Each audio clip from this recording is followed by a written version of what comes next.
we probably can do that. We definitely have some techniques. Okay. So it's 9:03. We'll go ahead and get started. Well, let me just say, so I think there are other people joining us because there were several more people who were signed up and put us on their agenda. So, but we'll keep going forward. And depending on how much time we take, we're hoping at the end to have some what of a conversation. And also just be prepared because we're going to ask you to go back to chat and put some different things in and hopefully make notes yourself for future reference. So we have Meredith from Kansas who's interested in project planning generally, but inherited some farmland recently and trying to figure out how to bring it back to healthy, productive. All right. Well, we like to see that too. Farmland coming home. That's good. Okay.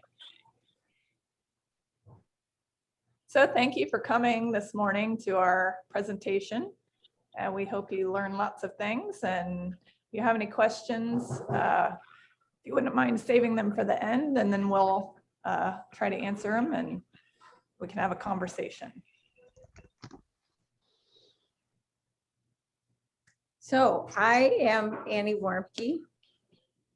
And I'm Carie Starr from Cherokee Valley Bison Ranch. Yes, you are. You want to introduce me first? Yes, so Okay. Annie is a goat herder, and she also built the first earth ship this side of the Mississippi. She's been doing that for Too long. too long. Yeah. We're just finishing the living room floor. We started in 1996. Okay, so a few years. Not for lack of project management, though. Just a lack of help. Yeah, that's right. Or energy. Anyway, this is Carie Starr, and she's from Cherokee Valley Bison Ranch. And I'll just say she's a badass woman who's done a lot of things, and she's a scientist and a friend. And we formed a group called Buffalo Gals Voices together. And we do consulting and have a good time helping women figure out how to make a living through their farm. Okay, you ready? Yes. All right, here we go. So I've seen this quote multiple times and I just love it because it's so true. You know, you start with a dream and you write it down, and then you start making a few goals, and then you start making a plan from that. And then that's how you make your dreams come true. And we're going to talk about these steps today. Yeah, unfortunately, a lot of people don't really do that. I know when I first came back to Ohio to really do farming first, to be serious about it, I invited all these local groups to come because we were going to do some agritourism. And they were all in business. They all own businesses, and we fed them lunch. And we asked them, what's your 5-year plan? And they looked at me like I slapped them because nobody had one. And I just couldn't believe it.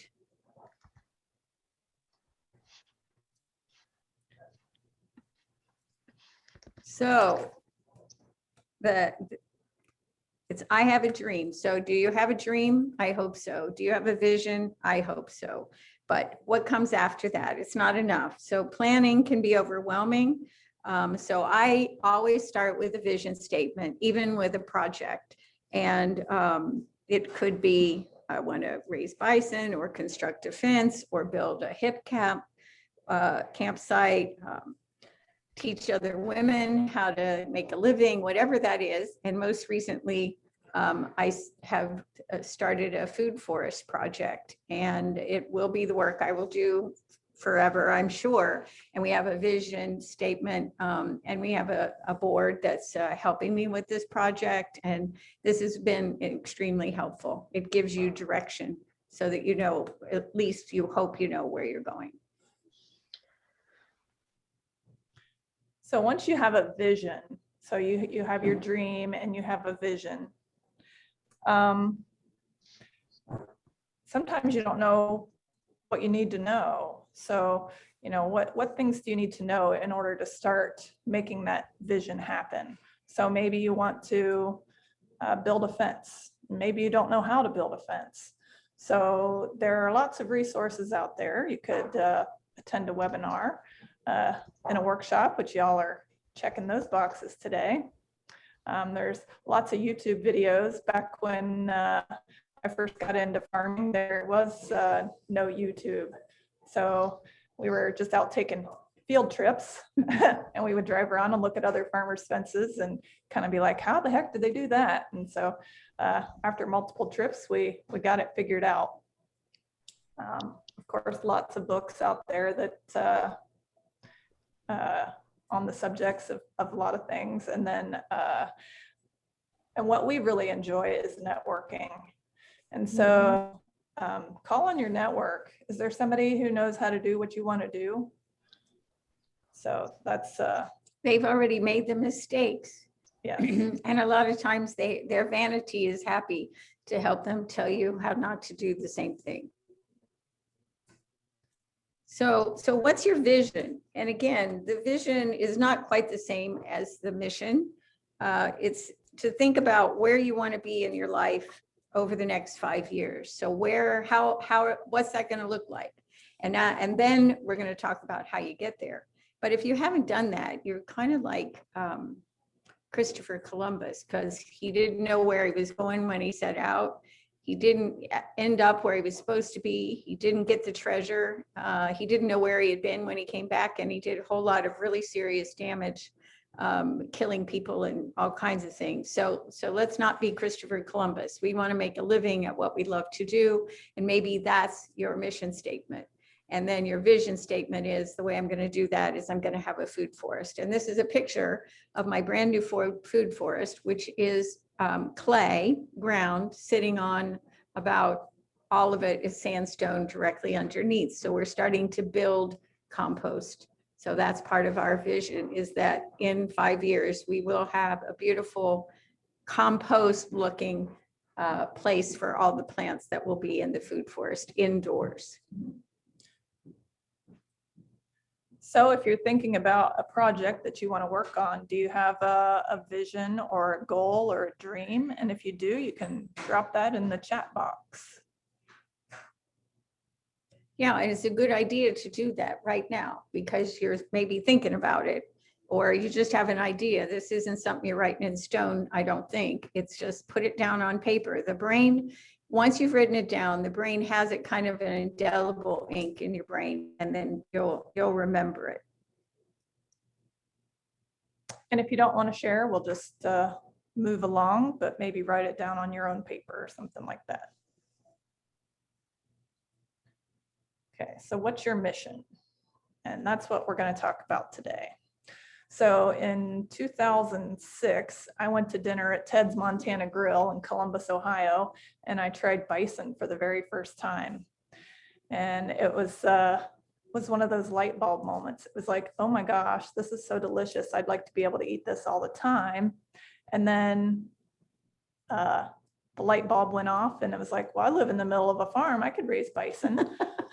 not even knowing what that would entail. So, but it was like, it was that spark that got things going. And so I started reading about bison and dreaming about bison. And I didn't think it would ever happen, because as Liz knows, everything about bison is horribly expensive. The fences have to be taller than or taller than your normal fences. You have to have strong handling systems, and you have to have some skills with animal husbandry, because bison, you can't just walk out in the field with them, because they're kind of still wild animals. And when you watch how they play with each other, if they were to play with me or my husband in that manner, it wouldn't be good. Our insurance isn't that good. So so anyway, we found an ad in the Columbus Dispatch back when people used to read newspapers. And we went to just look at the herd and ended up agreeing to buy their herd of bison. And the only difficulty with that was we had no fencing, we had no truck, we had no hay, we had nothing, mostly no experience. So we definitely put the cart before the horse in this situation. but we made it happen. And things have worked out okay. But I always like to say, use us as an example of what not to do. Well, I think as humans, we tend to do things where we do it and then we think about it later, like having children. Sometimes it falls into that category too. But this is serious. If we want to make a living, we've got to do some of the things that we're talking about today. So one of the things that we'd like you to do in the chat and then to write down for yourself is to list a goal, just one goal, and to think about what is that one goal. So if you're wanting to talk to people, if that's something you love to do, and you're wanting to grow things or have livestock, to think about, well, could you add to your goals that you're going to have some classes, hold some classes, do agritourism where you give tours of what you're doing.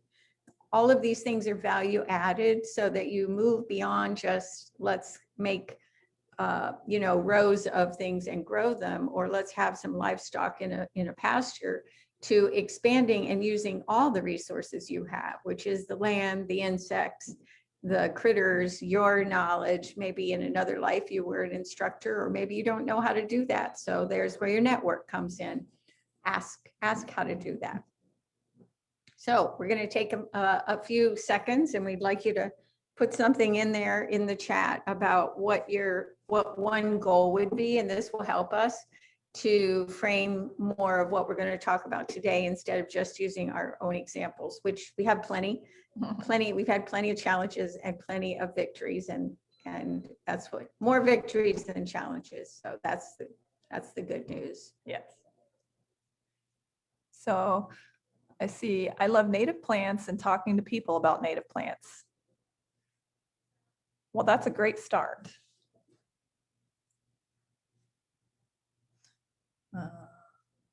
Take seeds and plants to market this spring and begin hosting classes. That's a great goal, Shannon. Convert my urban lawn to native plants that can handle kid traffic. Perfect. That's a really interesting one. That's where a food forest garden idea could come into play, because you're going to use all of the real estate you own by having all these different layers of going higher up and so forth. So we could talk more about that later. Yeah, a maintenance plan for the property. That's a great goal.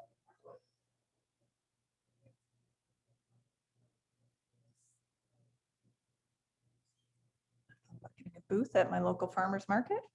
Good, and we'll have some tips on farmers markets and things like that. Yeah, and also about propagating native plants. One of the things that we see when we study climate adaptation.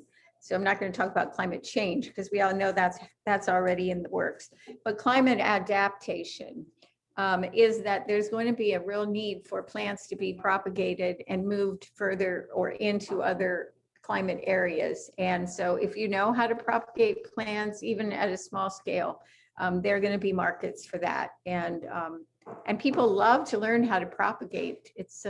We did some of that, but we have what we call Buffalo Gals Roundup classes, where we teach women how to do basic electricity and carpentry and how to back up a trailer and things like that. And we did plant propagation, and it was probably the most animated class we had, because the women propagated different kinds of plants, and then they periodically report how they're doing. Yeah. So it was very fun. And I'm pleased to report that my plant that I made is still living and and you remember the name. Yes, it's a geranium. Yes. An organized plan for veggie production and crop rotation. That's definitely doable. Oh, add value to my ground bison. Okay. And you've already got a great head start on that, Liz. I like what you're doing with your chili. No, we did not teach how to graft trees. That would take a little bit longer than what we had put into it. But there's plenty of videos out there on YouTube, and lots of people who can demonstrate, because different trees have different ways or different species, like rose bushes or whatever. They're all a little bit different in their propagation. Yeah, there's an orchard near us that teaches a grafting class every spring. They cooperate with their local FFA chapter, and they purchase rootstock, and then it's at an orchard, and so it's the pruning season. So the orchardist kind of gets some help with pruning, and we go out and learn how to graft those trees, which was really cool. And so maybe there's something like that in your area. Or you could host something. That's another way, value added, that you could make money. So you could bring in someone who teaches that on your own farm, since you already want to do it or you need to do it. Maybe you have something on your farm or in your business you need to do, but you don't quite know or have the confidence yet. So bring in someone. They're looking to be paid to do something, and then create a web page or a Facebook page and advertise it, and see if you can get other people to sign up and pay money to attend. So it turns out to be a moneymaker and a tax deduction.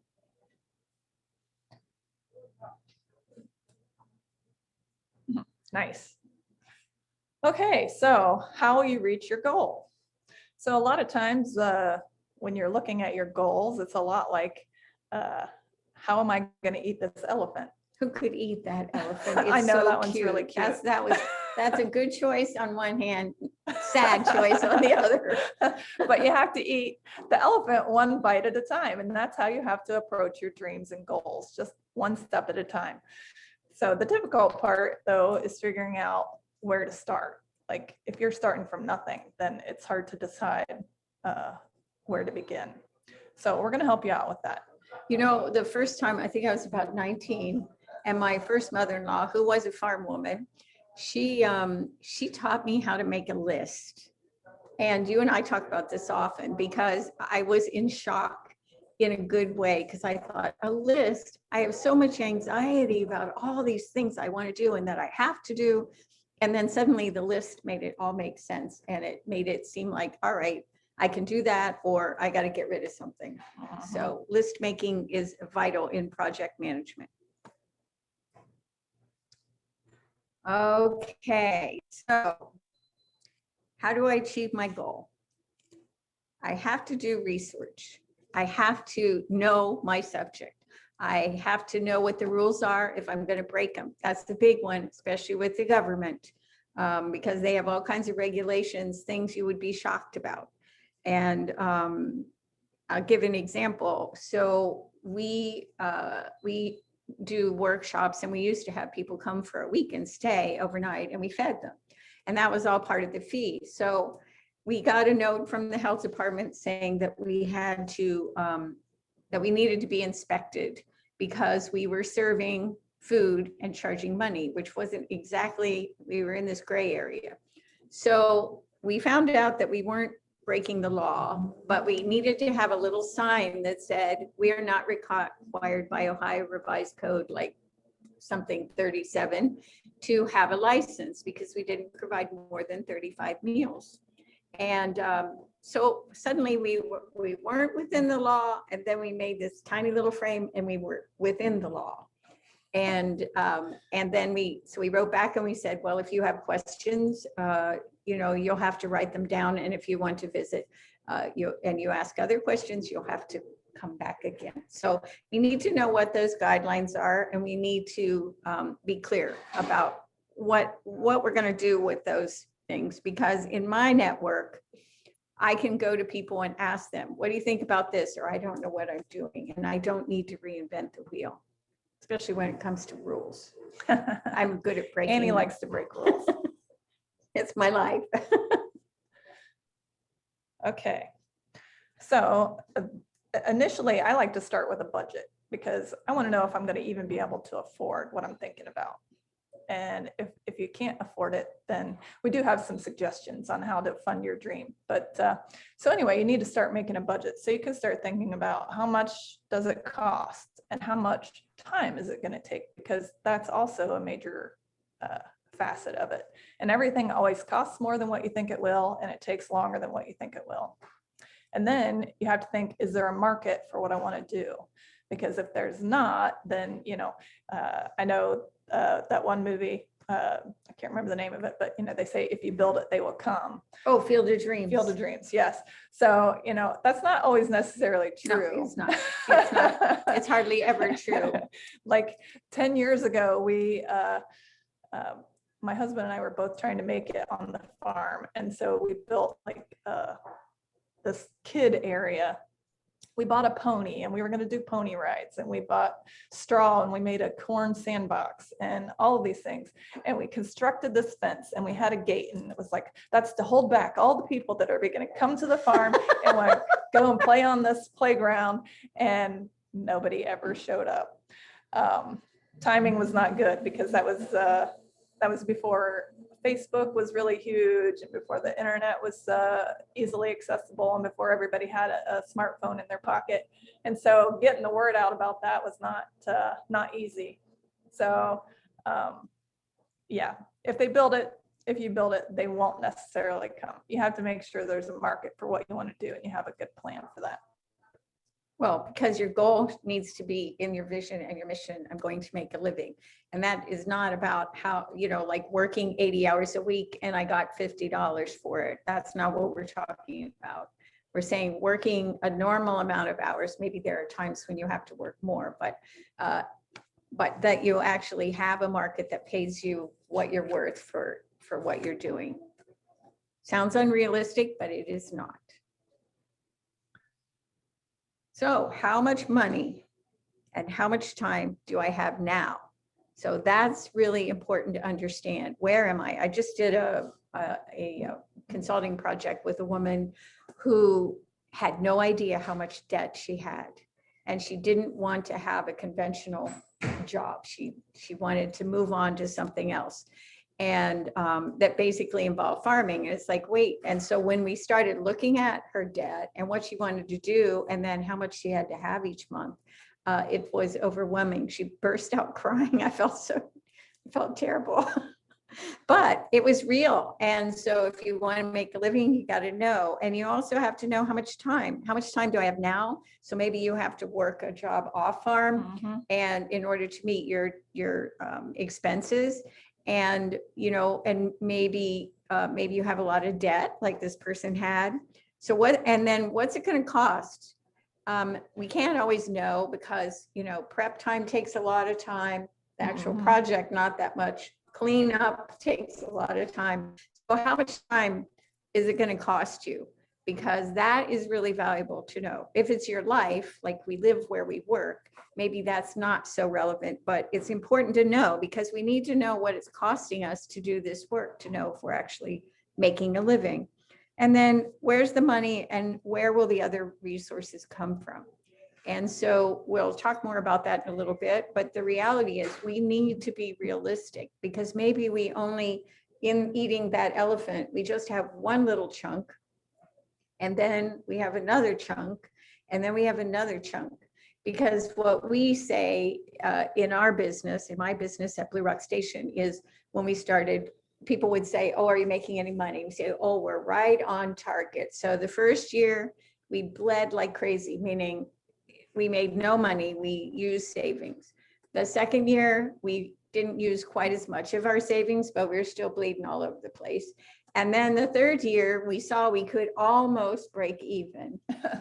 So we're still doing lots of odds and end things in order to meet our budget. And then the fourth year, we actually made about $52.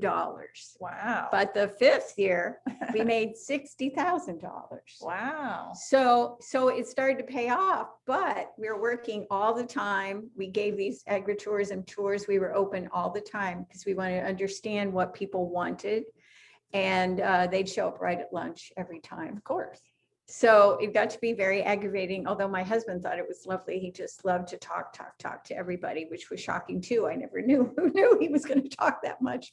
So again, it's really having this clear understanding of what's involved. You can't know it all. You've got to try stuff, but you have to be able to shore yourself up to do it. You can't just reach out there and just start doing it unless you have no debt and you don't have to have any responsibility. Or you buy a herd of bison and put the cart before the horse. Well, that's the other story. Okay. And so in today's climate, I know that you all are probably aware, but costs have gone through the roof. This is terrible. It's hard to get things. Prices are unstable. This summer, we put a new roof on our house, and from 1 month to the next, the cost went up $300. I ordered TPs in June, and they didn't arrive for a long time. And then between the 10 weeks that it took to get them, the cost of shipping had gone up, so I had to pay extra money there. And then I also got a grant last year. So I wrote the grant last fall, and then by the spring, when I was ready to start putting it into action, everything had gone up immensely.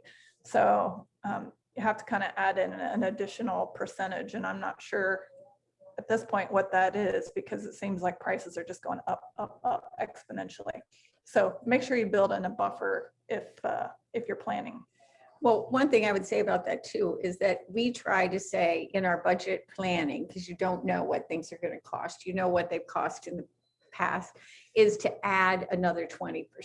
So that's not just in case the cost goes up, but it is also that maybe something breaks, maybe you have to get more materials, or maybe you have to hire somebody to come in and fix something you messed up. So there are always things in your work that are gonna cost extra. So how are you going to fund this dream?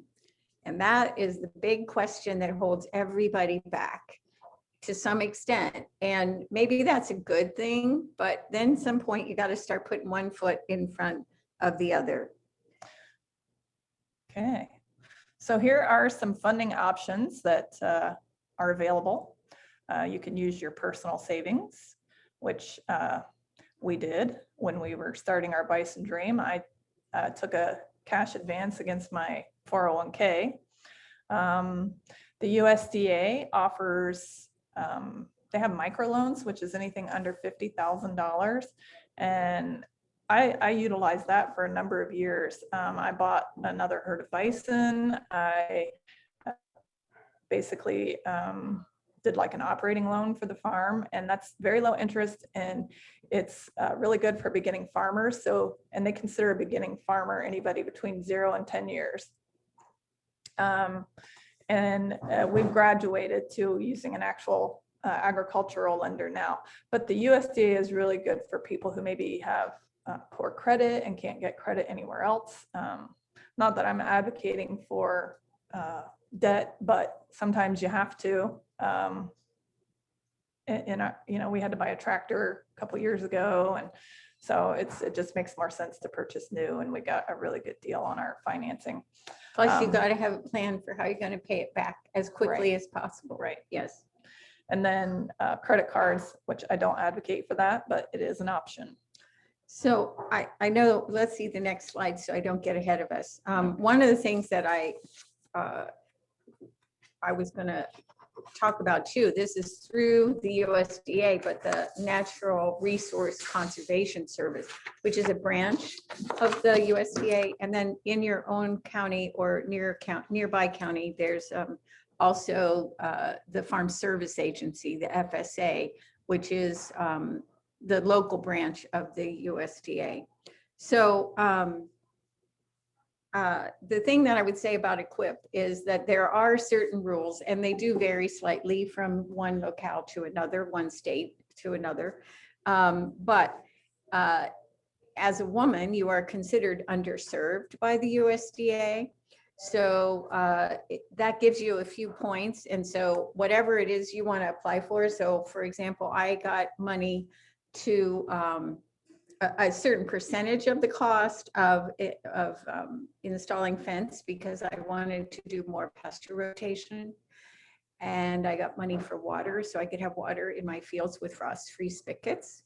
And they put drains on my barn and, you know, all that stuff, but I had to pay some money. Anyway, they have a lot of great programs. I just qualified for their stewardship conservation or conservation stewardship grant because of all the work I've done with them and other ways and my food forest and everything. And that is going to pay my taxes and my insurance and some money for someone to help me over the next 5 years. Fantastic. So there are a lot of great programs, and I'm not advocating, I'm not that big on the government, but I like the support that I get, and the person I work with is wonderful. I don't think she started out believing in me. She told me right off, don't break the rules, Annie, you're famous for it. I was like, no, I don't want to go to federal prison, and I don't want you to have to go with me. So I'm not that bad, really. No, I just challenge the rules. that's right. Anyway, at FACT, which is the Food Animal Concerns Trust, they are great. They have small grants between 1,000 and 2,000, although I think they could give a little bit less. And you can apply right now. This is their funding period to apply. And they're wonderful to work with. They also have a mentoring program. So if you feel like you could benefit from having a mentor for 10 months of the year from, I think it's from February to the end of December, then you can apply right now. And Carie and I, have you been FACT mentor?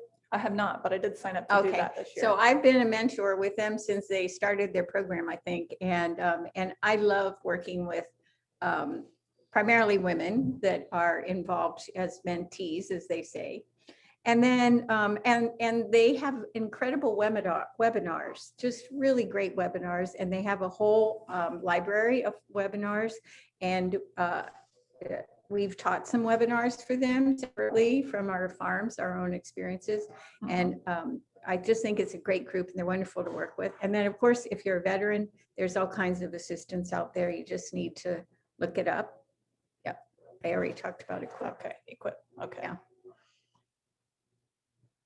All right, and then there's some other sources of money. If you're, you can borrow money from friends. GoFundMe is a great platform for generating some revenue for your project or your plan, or there's other fundraising platforms out there. GoFundMe is just the most popular one, but that's one option. If you have a good relationship with your friends, you could ask them to invest in your dream, and clearly lay out ahead of time what expectations are. That way you remain friends after you have borrowed their money. Maybe you say, if you invest money now, you're going to get this much of my product in the future. Family, it doesn't necessarily have to mean the family is giving you money. In my situation, my grandmother had the ultimate plan for her kids to never leave. So she bought the farm, and she didn't die, but she purchased the property that our farm is on now back in the 60s. And when she bought it, she had specific guidelines of what she was looking for, because she wanted to be able to evenly divide the property among her children. And so back in the 90s, while she was still alive and well, she gave each one of her kids a chunk of the farm. And so she told me that was because she wanted to see everyone enjoy what she was leaving them, instead of waiting till after she was passed away to see it come to fruition.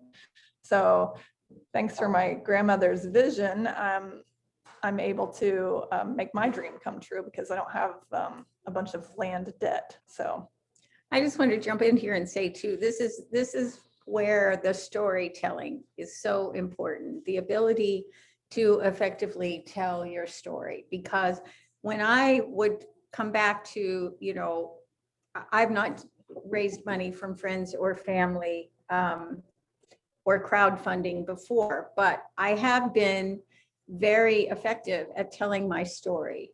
And what that's done is make my friends and make my family and other people really interested in investing. So it's not about, I'm a charity and you give me money. Right. I'm giving you opportunities. So right now I'm part of a group called Give a Tree, and it's a global food forest group project out of Spain. And so they find sponsors for the trees that I plant and the bigger bushes that I plant. And so, people are investing in these trees because they understand the carbon that it's sequestering. They understand the value of the trees. And so we're giving opportunity. and that's why your story, and just give a plug for WFAN, for Women, Food and Agriculture Network. They have a really great website for a storytelling kit, and Carie and I worked on that, and there are a lot of stories of different women who are in the farming world, in agriculture, telling you how they got through it. Liz Riffle is one of our interviews. She's inspiring. I was intimidated to see she was on in the webinar today. Anyway, and so I'm just saying there are lots of opportunities, but it's how we tell our story and how we frame it. And that's where it all begins, really. Yeah, so while you're going through your process, make sure you keep good notes. That way you have, when things go wrong, just chalk that up to funny stories you'll have to tell later. Yeah, maybe not so funny. Good stories. Yeah. Did you want to say something else about crowdfunding? No. Okay. I didn't know. Okay. Well, so internships, this is a big one in my life. So I've had about 90 interns over the last, since 2008 or so. And they're with us in the summer. And we have a very, an arduous application process, and they have to follow through on some things. And so this is not free labor. It is an exchange of information and skill sets. And so they come there to learn basically what it's like to live every day in a more sustainable, resilient way. And they come from colleges, they come from all over the world, and they bring their energy, they bring vitalization to me, inspiration to me. I'm grateful for the new books that they tell me about and the music. So they can be a really important part of your work, and they can help you spread the word. And then mentorships. I feel like having interns is a mentorship in and of itself, but there are a lot of programs out there now with mentoring. The government has invested a lot of money in nonprofits to offer mentorships. WFAN has a mentorship program that lasts about 10 weeks. Well, they have a couple of different ones, and Carie and I both participated in that as mentors. And we like those kind of programs because what it does is it helps women to learn from women who've done the work. It's not, you can have all the education you want, formal education, but this is about doing it. And all the things we've done wrong, the challenges we faced, and also in being able to help you analyze what is it that you're facing that maybe you don't see, and how to get over that hurdle. So these are really important additions to your work that you might consider either benefiting you in terms of help or benefiting you in terms of knowledge. So WWOOF, also called WOOF, is another potential way to get help. It's not necessarily the best option, but we're talking, about creative solutions here. And so if you're not familiar with it, essentially you sign up. There's farmers who sign up. WOOF stands for Worldwide Opportunities on Organic Farms.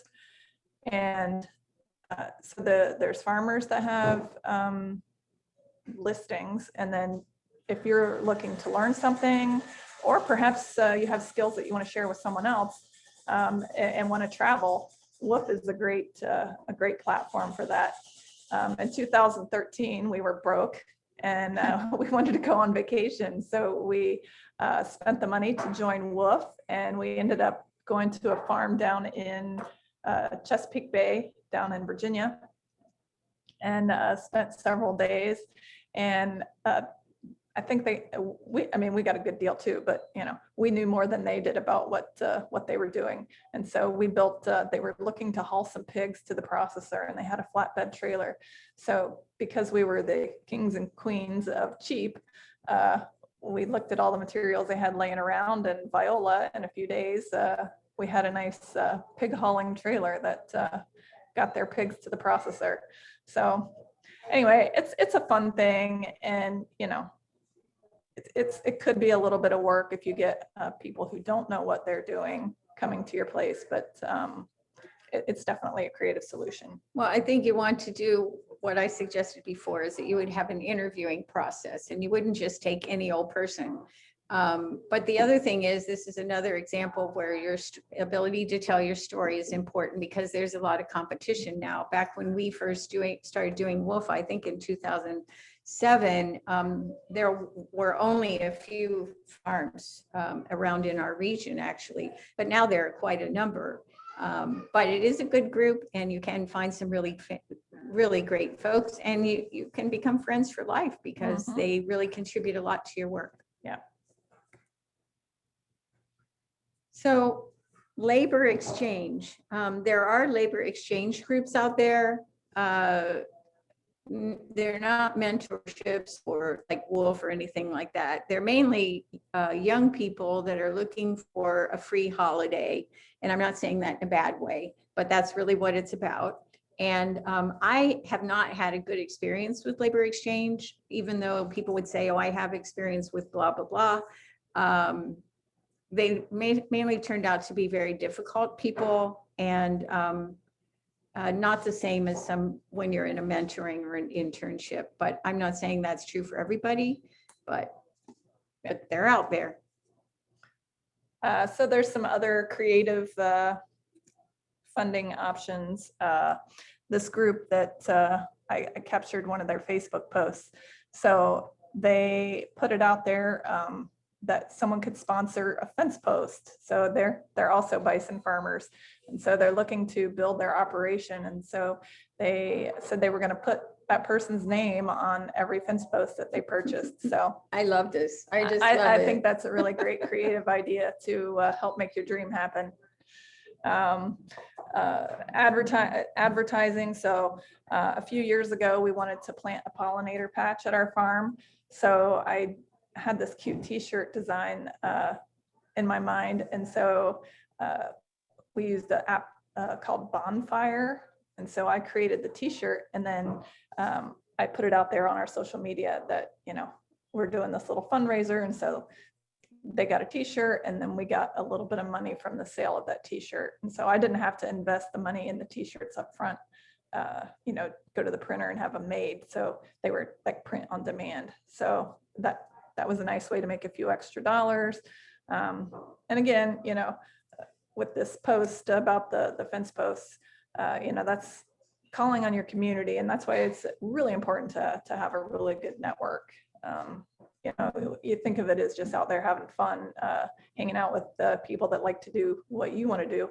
But it's really important because you can call them if, something goes wrong or whatever. But they're also great to help you out in a pinch. I also want to say that community collaboration can come in the form of education and information. Right now, when we're moving into some succession planning to decide what will we do when we can't really be on the farm anymore, and the development of the food forest and all of our projects that we already have. So we've brought into the mix a board, a farm advisory board, that's made up of some friends that we value their opinions and they have knowledge of what we've been doing and success in their own life. And then also former interns. And we have about 15 people who are sitting on a committee that are looking at all the resources that we have and what we want to do with those to create a succession plan and also to push forward projects that would ensure that there would be the ability to make a living on the land. And so this comes from a great collaboration that's been created over time. Mm-hmm. And so bartering is another good way to fund your dream. Over the past several years, we have traded meat for hay. I've traded meat and products for accounting services. I had a small CSA for a while and I traded a CSA share for a bush hog. And I once traded that handsome goat right there for a shotgun. I put him on Craigslist and, people are always like, hey, we would be willing to trade. And so, yeah, what do you got? And so anyway. And then you shot the goat? No, I didn't shoot the goat. They took the goat. But that shotgun kicks as bad as that goat did. Yeah. So, and most recently, I have a stock trailer and I don't always have a need to use it. It sits around most of the time. And so I have friends who are small farmers and don't have the money to invest in a stock trailer of their own. So I let them use my stock trailer, and I've gotten a Christmas goose. I'm getting a turkey this year. I got some chickens, or not live ones, ready to eat ones. So, those are just a few creative things, you can barter for. If you have something that someone else might want to use, say, hey, come and help me, put up a fence, or come and help me do whatever your dream is, or teach me something. And then you can use what I have. So bartering is great. This isn't bartering, but whenever I have a project and I get my mission, my vision, and my budget, and then I have a project materials list. And so I know a lot about what I need because I've done this before, but I put it out there. We have an 8,000 person email newsletter group. We have, Facebook and Instagram followers. And so we just say often when we put out anything, here's the list of materials that we need. And so we get probably 90% of what we need. And I think the only time anybody asked me to trade anything was they wanted my husband to give them some advice about their solar array. And so he spent like 20 minutes on the phone with the guy, and he gave me a very small wood stove that was really valuable, and it had never been used. Oh, wow. From the 1970s. Wow. And I was pretty excited about that. So I had to go pick it up, of course. But so let's see. So what is it that I'm going to need? As far as my marketing and my promotion, and what skills do I need to develop for myself in order to make that happen? And what's going to be the cost? Now, I can tell you the answer to what will be the cost. It's however much you spend, because the marketing is a bottomless pit. And that's where your ability to tell your story and fall back on things like the WFAN story kit and other people who will maybe be willing to edit what you're trying to say so it says what you want it to say. And then the other thing is, are there local business incubators in your community that might be willing to help you? We've periodically had a business incubator. There's the small business development from the government that I've gone to some of their classes on how to use social media, which were taught by somebody who wasn't in the government. So that gave me thinking that's worth my time. And then what skills do you need? So I'm not good at graphics or anything like that, although I know I'm good at picturing what I need. So I need to work with someone and pay someone or trade something or barter something so that they can design whatever it is that I need. So again, be honest with yourself. Make a list. What are the skill sets I have? What are the skill sets I need? We have a sheet that we use called Setting the Course, where we ask people that we're going to mentor a lot of different questions, because the thing is, when we want to do a project or we want to create a business or we want to make a living at our business, we absolutely have to be able to look at every possible potential resource. Why are we just planting in rows? And not to say that's not important work, but then there's all this real estate above that. There's lots of things that exist on your property that you maybe even haven't thought of as a way to make a living, to add to that value added, and maybe agritourism. But anyway, it's just really vital to understand what are all the things you have and how can you market those so that it helps you to make a living. Right. And going back to our whole, if I build it, they will come thing. If you build it, you have to market it. So knowing how to market is probably one of the most important things that you need to learn. Right. And just to say, there are lots of podcasts and webinars out there about how to do these kinds of things. We have a podcast called Frugal Marketing, a webinar called Frugal Marketing, and branding. That's another one. These are all skill sets that we either have to have and have some time to develop or create the product, or we have to know somebody who understands us, who can also do this and that we can afford to pay. Right. So some of the resources out there is YouTube. That's pretty self-explanatory. You can pretty much figure out how to do anything on YouTube. And we have a YouTube channel. So if you want to check out our YouTube channel, it's Buffalo Gals Voices. So the other thing is, you know, there are books, amazing. I can't believe on Facebook. So all these, you and I wrote a goat book, and I've written 2 goat books before that. And people decide they're going to jump into something like, I've got a goat at an auction, which nobody should ever do if they have not been a goat herder for 20 years. But that's how people sometimes get into goat herding. And then they'll say, well, you know, how long are they pregnant? Or what should I feed them? And, you know, my first reaction is, the library has a lot of goat books. I'm in shock about how many goat books they have. And while it's great for that group to be there as a resource when you have an emergency or something you don't understand, you know, to get livestock and not know what you're doing. Sorry, Carie, no. I have done a lot of reading.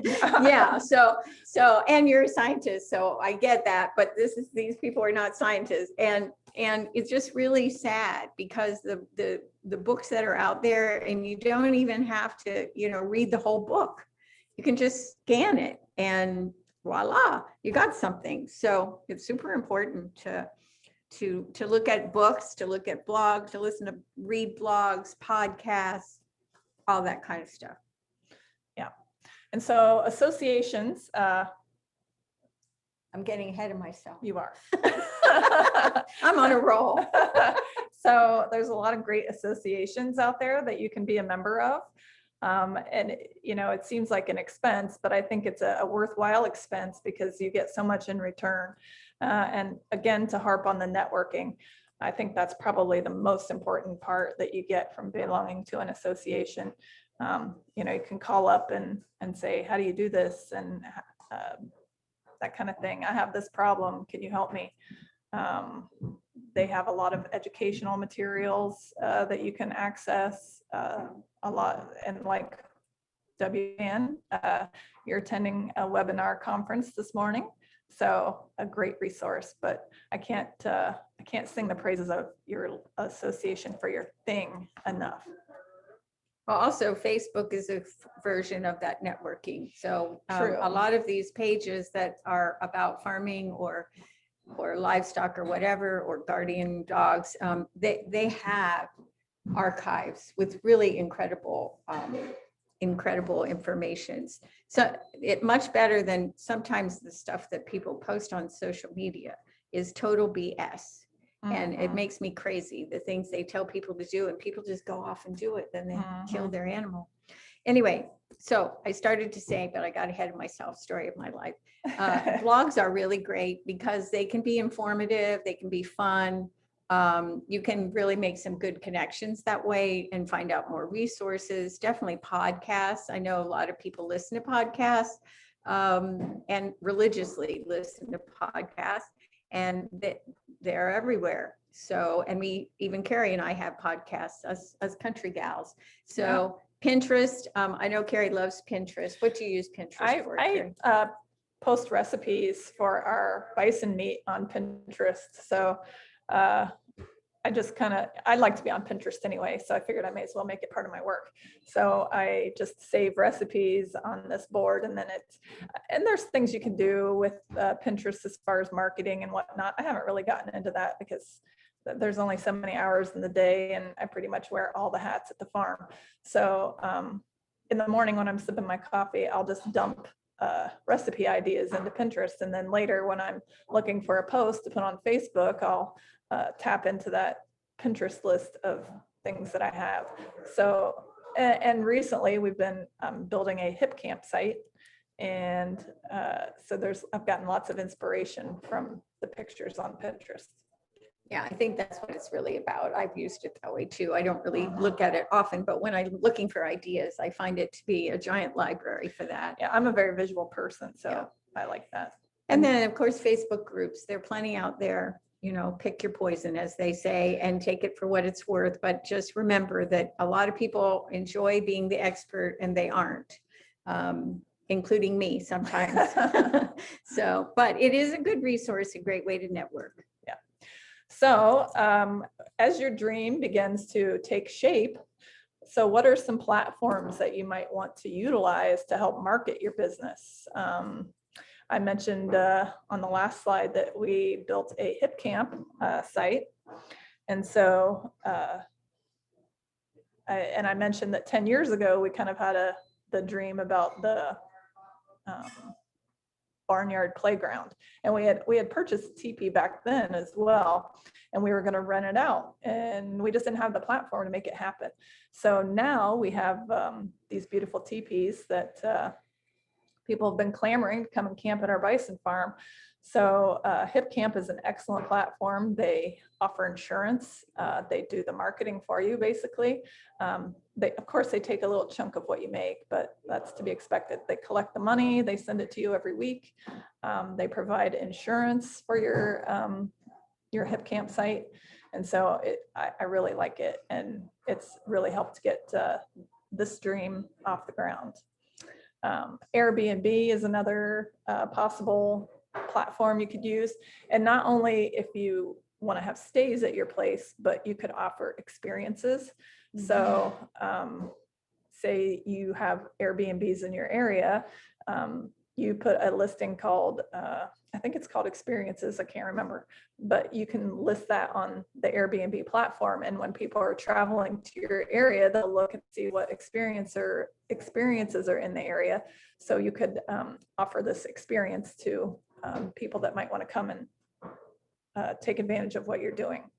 You can also list experiences for your own site. Like if you wanted to do value added, like, we'll have homemade ice cream at sundown with something, Yeah, and you can add that on Hip Camp as well. Mm-hmm. Barn to door is sort of like a marketing thing. So like, say you want to have an online store, but you don't have the website that backs that up. So you can have a listing on Barn to Door, and they kind of do what they do with Hip Camp, only it's food. So people can go to your site on Barn to Door and select food to purchase and pay for online. And then that way, and then you arrange a drop site, or maybe you go to a farmer's market every week and people order on Barn to Door, and then they deliver, or you deliver it to them at that site, and it's already all paid for, which was really popular last year during the pandemic when people were afraid to go to the store and whatnot. It was a great hands-free sort of transaction. It's also great because it's pre-order, so it's paid for and ahead of time versus just trying to guesswork, how much to make and what to do and all that. So it's a great concept. Yeah, and we also use Local Harvest. I don't get a lot of business through Local Harvest, but it's a nice place. We do get some business, and you can list on there for free. You can pay money if you want to be bumped to the top of the listing, but Local Harvest, if you have farm produce to offer, or meats or eggs or anything, it's a nice platform. So legal requirements, believe it or not, there's a lot of them. And they're different for each region. And people often ask me about this, and I say, well, your township, your county, your state, your federal government, they all have things to say about what you want to do, whether it's treating animal manure, to water waste, to composting toilets. So you have to know what is your zoning. And again, it might be that your zoning, as far as your township, everything's cool, but then the county goes, no, but you have to do blah, blah, blah. What does the health department say? So a really good way to begin to think about this, even if you're already in business, is go to your small business development online in your state. Each state has some kind of small business development, and they will have a packet of information for new business development. And in that, they will have things about legal requirements for different situations. Also, you're going to want to look at the health department. So I know when I wanted to have a compost toilet, this is back in 1996, I thought I could educate my health department about that. And I didn't live on this property then, but I would send stuff to the health department guy that did the inspections. And then I came in the winter because I was going to trim the fruit trees I had planted. And I was sitting there waiting on the guy. I just gotten off the plane. I still got my dress on, you know, and it's winter, bloody cold. And I can hear him saying, ma'am, you know, unless there's effluent, which is poop and pee, spewing out onto the ground and the neighbors are complaining, we don't have people to deal with that. And I just packed up my bag and I went home and I had an illegal compost toilet for many years. And then the law changed and we're legal because we have a cistern and we don't have a flush toilet. We don't use enough water to qualify. But again, knowing the law. So it's important to understand the zoning, and particularly agriculture zoning and the exemptions that are involved in that. That's not just the zoning as well, but you want to think about, you know, how does this play out in the future? What are the long range plans of that zoning board and that community or that region, so that in 5 years, they're not running a highway through there, or they're going to come and dig up your property for a gas line. Right. So. And a lot of times with agricultural zoning, you can put up a building if it's for ag use without having to get a permit, or like signage and things like that. It's exempt in a lot of areas. I know in our area it is. It's usually about water. If there's no water in the building, then they often will not expect you have to have zoning. So these little buildings you get at Lowe's, you know, they're outside of the zoning requirement, although you may have a deed restriction. Our zoning says if we put up a pool, we have to pay, and it's all about money. They want to get the money. So you have to get a permit to put up even one of those stupid, you know, Walmart pools. It's like $100. Really? Yeah. Wow. So yeah. So look at your township's website. That's usually who has the zoning. But if it's a watering trough that you just happen to get into. Right. On a hot day, you got to know the might rules, be so all you know how to right, break see? the rules. Okay, and so the health department is another monster that you have to tackle if you're going to be selling food. You know, whether you have to get a permit because you're going to go to the farmer's market and sell meat. So like I have to have a retail food establishment exempt or mobile license, which is stupid expensive if I want to go to the farmer's market and sell meat. And then because people can't cooperate, the Department of Ag handles the egg license. So if I want to take my eggs to the farmer's market as well, I have to get a separate license from the Department of Ag, which is easy and it was free, but still just another hoop that you have to be able to jump through. And know your cottage food laws, like if you like to bake, you know, that's exempt. I think that falls under the cottage food laws. Well, in Ohio anyway. Yeah, in Ohio. So of course, check out your state's things. But you know what the rules are about food, so that when you go to the farmer's market, or if you're selling from your farm like we do, you know what the rules are. Ready-made foods. So like some foods are okay and they fall under the cottage food laws, but other foods, like if you want to make bone broth or chicken soup or something like that, salsa, those are considered dangerous. And so you have to go to a commercial kitchen to make those kind of things. So these are things that you have to know about ahead of time. Yeah, and there may be organizations like in our region, we have a group called AceNet that has a really big commercial kitchen. There is a local commercial kitchen, but they help with like large scale production. So if you started out and you only need 25 jars, but then you eventually grow to needing 5,000, they can be really helpful. So there are groups out there to help you do all that. So make sure that you know what permits you need to have. So, you know, they're electrical, plumbing. The thing for me, when I was building the Earthship, there was really nothing like it. And people were nervous about how it all worked. And so I found out that I didn't really need a permit. They told me, do whatever you want. So then we had an open house when I had put up the walls, and 450 people showed up in the middle of nowhere on a Saturday. And then on Monday, this little Hugo, which was a Yugoslavian car the size of a human being, comes rattling up the lane with the guy that filled up the car. And I had a dog that's barking and he's right at the eye level of the guy, and the guy was scared to death. And he yells through the window, "Are you the owner of this building site?" And I was like, "Yes." And he shows me his card. He's from the health department. And he says, "Does the dog bite?" And I said, "I can't call her off," which I don't think I could, but she would never have bit anybody, but she was barking ferociously. I didn't want him to get out. I don't want to deal with him.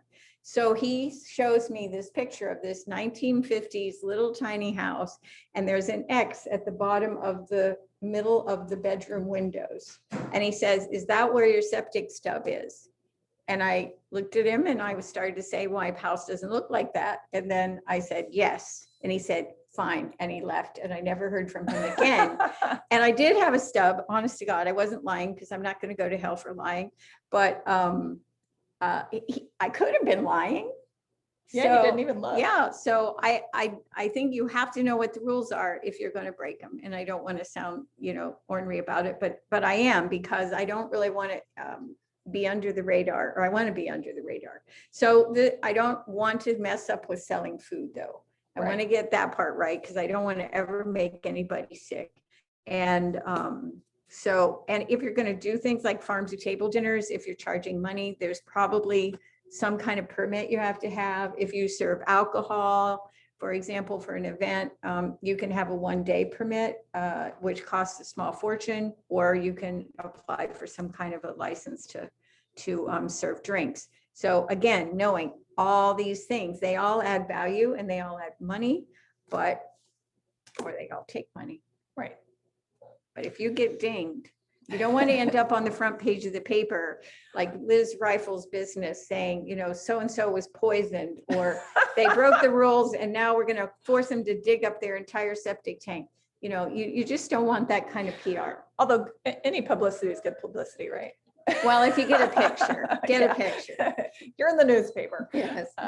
So now we're going to move on to actually putting your plan into action. So we've kind of done all the research. So now we're getting ready to go. So I like to use Google Earth for laying out projects at the farm. It's free and it's pretty simple and easy to use. You can see on the slide, there's a little thing that looks like a ruler right under where it says Google. So that's a measuring tool. So you can measure like distances. So you can see here, this is when I laid out my last fence that I put up. So you can get an idea without going out there, especially this time of year when it's chilly, without going out there to use that annoying measuring wheel that seems like it always under measures or quits working halfway through, and then you got to go back and remeasure it. On Google Earth, you don't have to worry about that. You can just lay everything out and then get the idea of how much materials you're going to want to need, or maybe you want to see what the barn's going to look like sitting in a certain area on your farm, so you can kind of draw that in on Google Earth. But I think it's a really, really great tool. And then I also use Google, and I hope you don't think it's creepy, but I look at other people's farms too. So when we were putting together our bison handling system a couple years ago, I looked at other bison farms. That's the benefit of being a member of an association, is you have other people's addresses and you can be like, oh, so that's how they did it. Imitation's the highest form of flattery. Exactly. So, and I hope other people are looking at my farm too, if they're looking for ideas. But the accuracy of the measuring tools, I would say they're pretty darn accurate. Really good. I just did my food forest maps and my high tunnel. They're really good. Yeah, my husband designed solar systems, and he uses Google Earth for his business. So, and if you're our county map, which our county has a property lines map, and we're kind of a backwards county. So I would guess that most counties would have something similar. And it's kind of like Google Earth, only it shows where the property boundaries are, which is really beneficial. I got in an argument with my cousin last year because he was putting a deer camera on my farm, and we're not friends anymore. So anyway, I printed off a copy of that map and showed him, hey, look, your stupid camera was on my property and I have $100,000 worth of bison and I don't want you anywhere near them with your guns. So. Yeah. All right, well, so we probably need to speed things up a little bit so we can get all the way to the end, but how many hours is it going to take to create whatever it is you're going to create?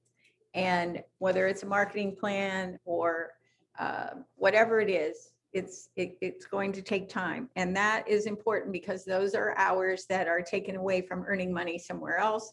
Or maybe, like when I was building the house, I did workshops and people paid me. And the men who worked for me said I was Tom Sawyer Enterprises because I got people to pay me to do my work. But again, how long does that take? And it takes time to schedule. It takes time to clean up. It takes time to get equipment, whatever that is. So, and then, if you're wanting to do scheduling, what are the possible holdups? So maybe you need some kind of a rendering, a drawing from an engineer or an architect. Maybe the permitting, how long is that going to take? So you got to build that into your plan. And then inspections, maybe you need inspections and then dealing with the bank if you're doing draws on money for construction loans or whatever, or the USDA. Yeah. These are all things that you have to build in a timeline to see when do you need to apply so you have what you need when you need it. And so now we're getting to the good stuff. Yeah, finally. So how are you going to measure your progress? So Annie mentioned that her mother, was it your mother-in-law? Yeah. Taught you how to make lists. And so I love lists. I make gazillions of lists. So this little picture here is an actual picture of my project list for this year. So I say, okay, I'm going to put in a water line. And then it's like, well, what are the steps? And then what are the sub-steps of that project? And so I put everything in the spreadsheet so that I know what needs to be done. And then, of course, I get some great joy out of checking that off. It's I'm sick. What can I say? I don't have a very exciting life. So it's well, what does it say about me? I have an annual shopping list. Yeah. Because I want to know, I know what I need for different things. And then I want to build into that what are the big things that are going to come that year. So I have an idea of a real budget. Yeah. An accurate budget. Yeah. And so it helps you to manage your expectations. Like we bought 2 teepees this year and we wanted to put up 2 teepee sites. And well, we got one done and we decided we would just go ahead and get it completely done and ready to rent out so that we could start recouping some of our money. But there's no way we're going to get that second teepee up this year. And that's okay. But it helps to be able to manage your expectations of what you're actually going to be able to get done. But you've already sold spots in there because we're doing a workshop in the spring with the University of Dayton women. So yeah, but it'll be ready for next season. Yeah. So well, there's no reason not to pre-sell. Yeah. I mean, that's the beauty of it. Yeah. So And then another spreadsheet is because I always mess up when I'm using a calculator. So I just create a spreadsheet for anything that I'm doing where I have to count or add up money and things like that, because, you can just add it a little sum at the bottom of it and it tells you exactly how much. So this was for the water line project that I did this year that I got the FACT grant for. So, and I think that also having all of this information is what helped me to get the FACT grant, because it showed that I knew what the heck I was talking about. I had everything laid out. How much is it going to cost and how many of each thing am I going to need? And so it kind of doubled as a shopping list as well. So where are you going to source all these materials?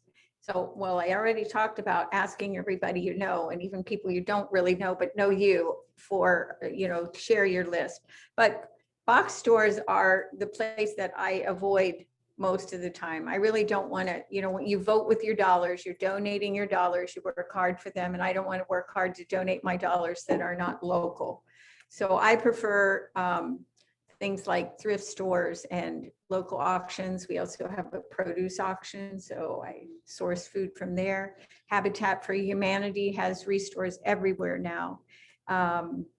selling walls where you put up a little thing, I'm looking for, or I'm selling this, whatever, Craigslist.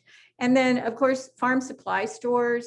I know I worked out a deal with a farm supply store, and I worked out a deal with a lumber, like construction store, that in exchange for them putting up a sign, because I had so many people coming to my project, that they would give me a big discount. Oh, nice. And I got it.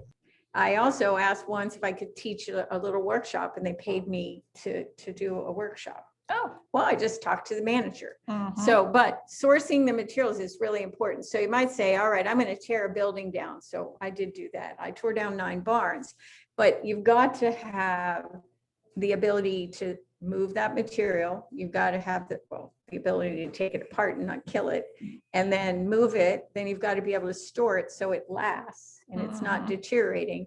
And, you know, so there's a lot involved. Again, that's that piece of project management of knowing okay, I got free material, but it's not really free, because I had to pay for all these things, you know, to get them there and take care of them and all that stuff. Right. And yeah.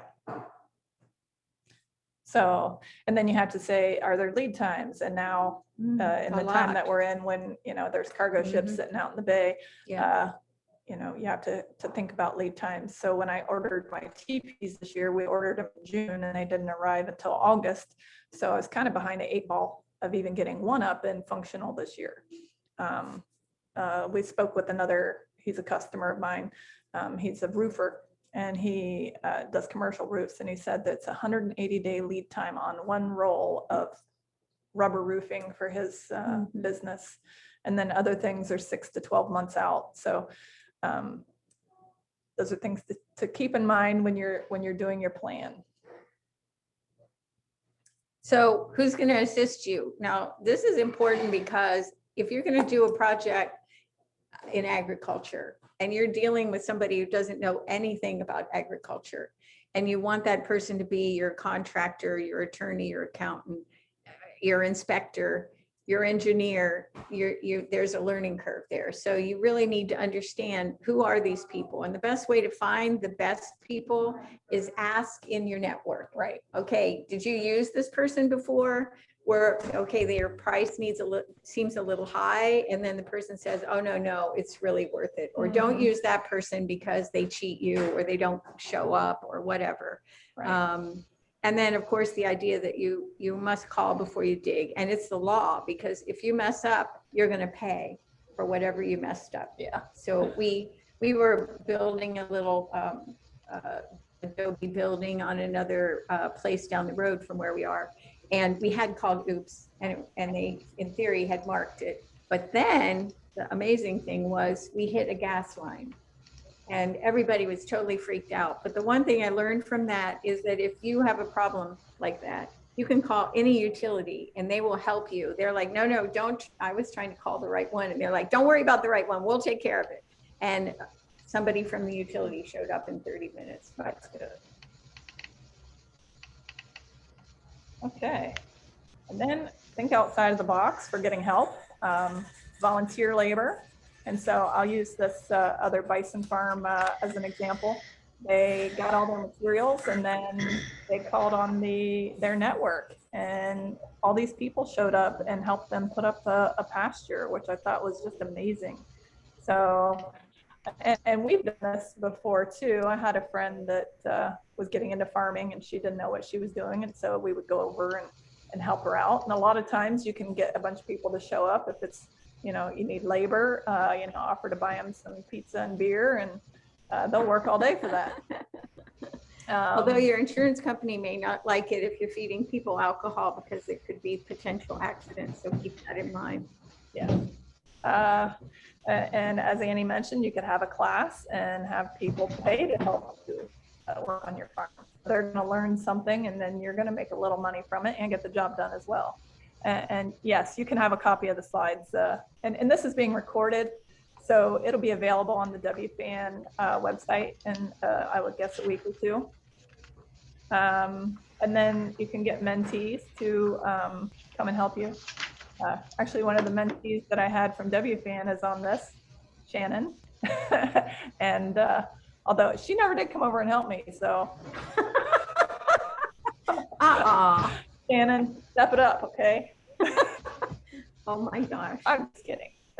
So scheduling and prioritizing, you need to build into your plan, trips to purchase supplies, that costs money. How many miles is it to the store? And 52 cents a mile is what the government says that costs you. And then the time that's involved in that. I can't think of how many times we've had to drive the 18 miles one way to the supply store because something got left behind or didn't get ordered properly. So time for ordering materials and doing that research, reserving rental equipment if you need it. We always rent things because we don't want to own it because then you got to take care of it. And it ends up being cheaper that way. Scheduling your contractors and the deliveries. So that's often two different things. And then vacation from work. Don't forget scheduling vacation from work. Because if you don't, you'll get burned out and you won't have any energy for the work you're trying to do.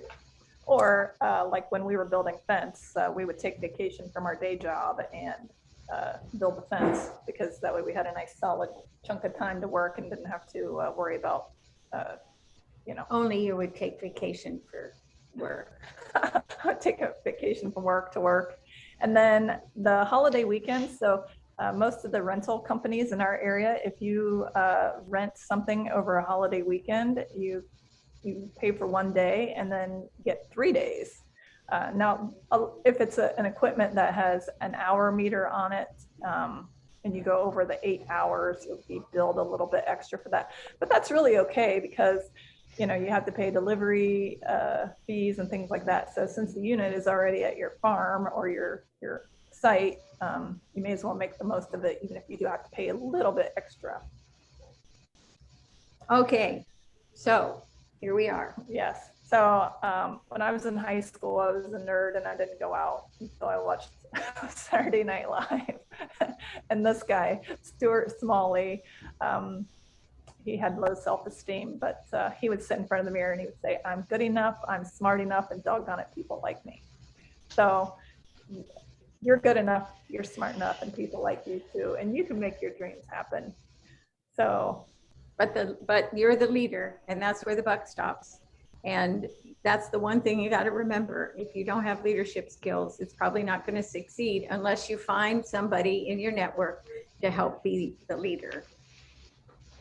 So what's the takeaway for you today? What's one thing that you could put in the chat that you feel like you learned from the time that you've spent with us, that it hasn't been wasted?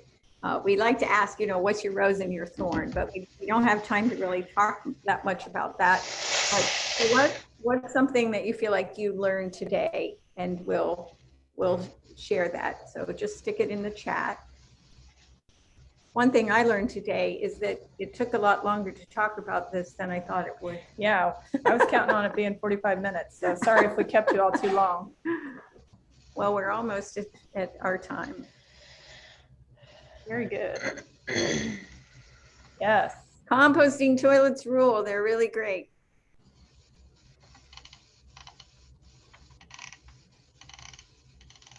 Very okay, good. Nora, well said. A woman after my own heart. So know the rules, funding agencies, and woof. I think I need to build a composting toilet. Use the Airbnb. Woof. All right, you learned the lesson, Nora. Yeah, she says challenge the rules. So list, a skill that I need to learn. That's so true. I wouldn't get anything done if I didn't have a list, and I have lists everywhere. I find to be anxious if I have all that mulling around in my head, and if I don't keep some place where it's written down. What gets measured gets done, and there's no better way to measure it than a list. So true. And if I do something that wasn't on the list, I write it on the list and then check it off because that's OCD. Well, that way I have a record of what I did, right? Anyway, well, so I guess Liz says she loves lists. Is there I think we have a couple of minutes. Do we? 3 minutes. So if anybody have a question they're burning to ask, you could just type it into the chat. The last slide is the contact details if you want to get in touch with us to get a copy of the setting the course. If you're interested in that sheet, we could, if you get in touch with us, we'll send you a copy of it to use for your business or your personal life, whichever works for. Oh, that's great, Liz. Okay, you want to read that one? As I use a notebook to keep my lists and thoughts like a mobile journal planner. Great.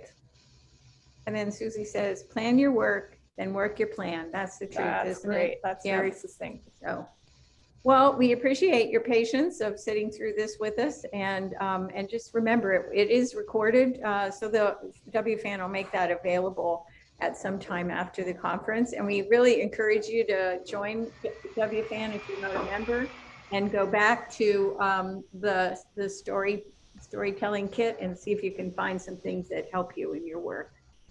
Thank you, everyone, for attending. Bye now. Bye.